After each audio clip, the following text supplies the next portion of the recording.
few moments later.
Tentang cinta, ya aku sakit, aku healing sampai.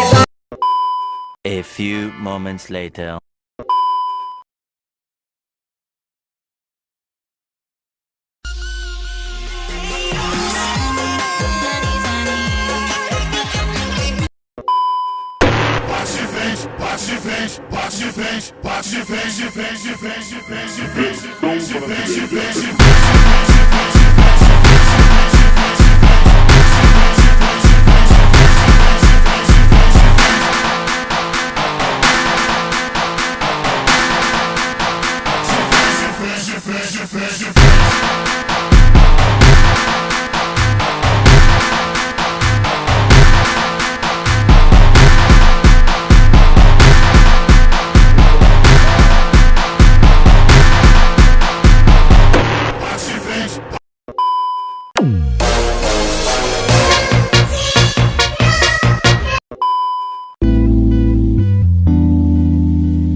Aku akan berbohong jika bilang aku tidak kecewa.